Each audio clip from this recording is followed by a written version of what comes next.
Hey folks, how you doing? Welcome to part 2, creating chord extensions using only major and minor triads, dominant chords.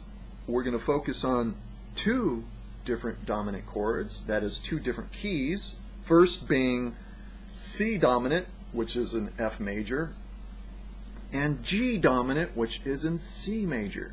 So let's look at the left hand that's going to support the extensions. We're going to be playing a triad, that is a C7 in the left hand. So there's a couple ways to play this. First of all, index finger, the root, and the ring finger for the third, and for the 7, you're going to be using your middle finger. Okay, so now for certain chord forms, or fingerings, should I say, the velocity is going to be affected differently. As an example, another way to play that is to use your pinky for the third and your ring finger for the 7. So playing this chord form is going to help you in the process of, stabilizing that velocity, or how hard you're hitting the strings evenly. Now, for the right hand, for the first chord, you're going to be playing a E minor. Okay, so let's just play that. So we have E, which is the third, and G, which is the 5, and then we have a natural, B natural that is, which is the natural 7 in this case, but we need it to be flat for it to be, congruent with this chord. So we're playing an E minor flat 5 in the right hand, and we have a C7. One more time.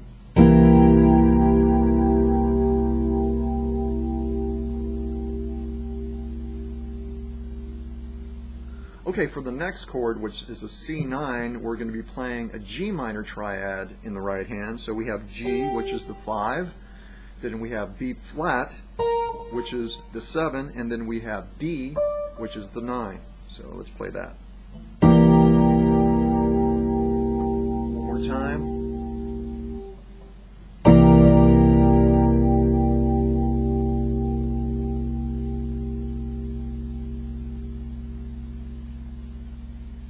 Okay. The next chord is a C11, so we're going to be playing a B flat major triad in the right hand. So we have B flat, which is the 7, we have D, which is the 9, and we have F, which is the 11. Okay, so play that one more time.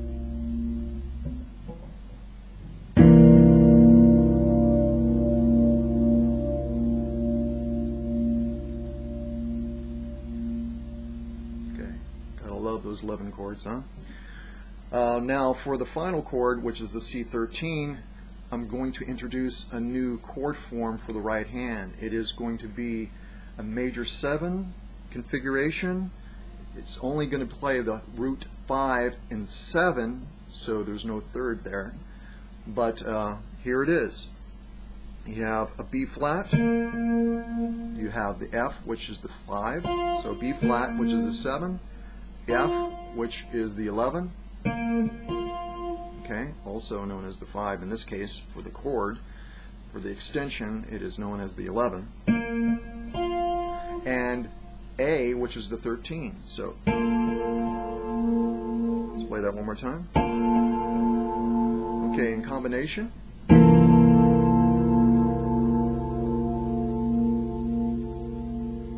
Uber cool. Love that sound. Alright, there we have it. So let's move on to G dominant chords.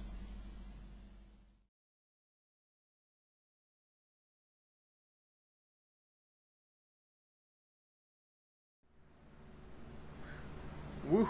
I had to turn on the fan. I was starting to melt because of the heat. So, G dominant. Let's take a look at the left hand. We have the 7th position, the 6th string, that's the root. The 8th position, 9th string, that's the 7. And for the third, we're playing it in the 7th position, 10th string. So index finger, G, the ring finger, F, the 7, and the third, 10th string, middle finger, B.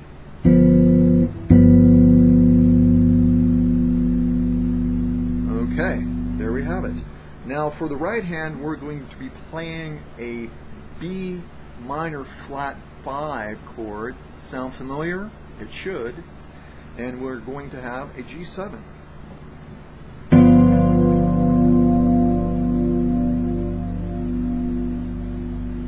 One more time.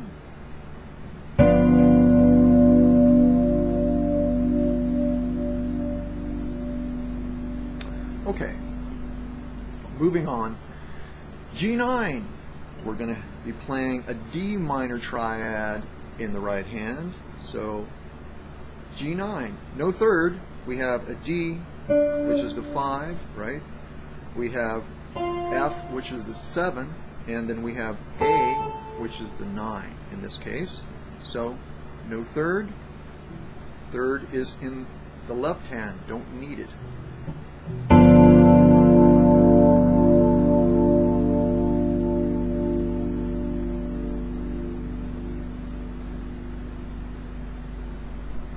Okay, moving on to the G11.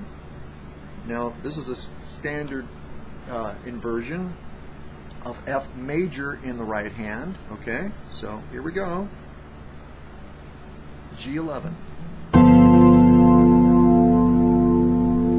One more time because the C didn't pop out. The strings are old.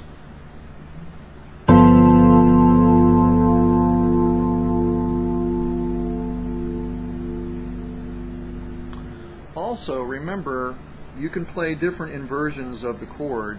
You know, you don't have to stay with a standard inversion. I normally start off with a standard inversion because it's kind of like a go-to. But, you know, the other inversions, the first inversion, the second inversion, in this case the second inversion. Here, see what that sounds like. One more time.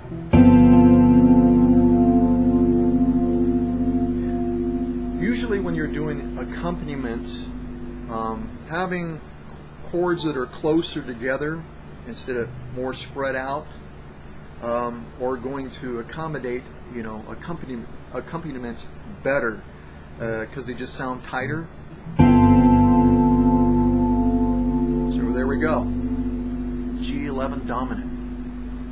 Now for the last chord, we're going to introduce a new triad in the right hand. It's going to be a major 7 triad. Initially, I kind of stumbled upon this. I have a tendency to kind of mess around with polychords in order to create different voicings, you know.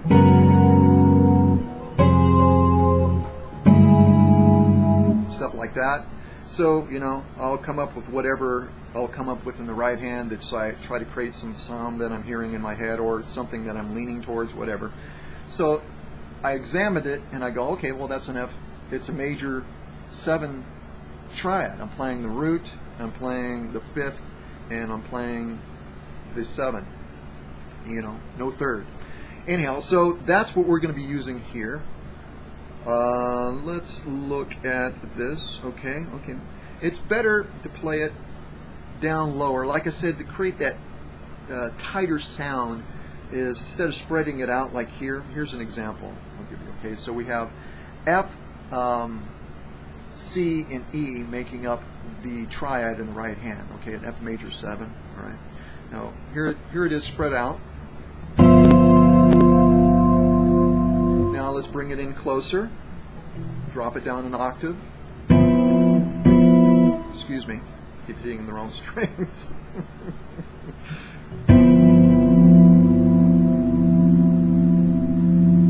Sounds a lot better to have it in close like this. Again, especially if you're accompanying somebody or you're just whatever, doing your own thing.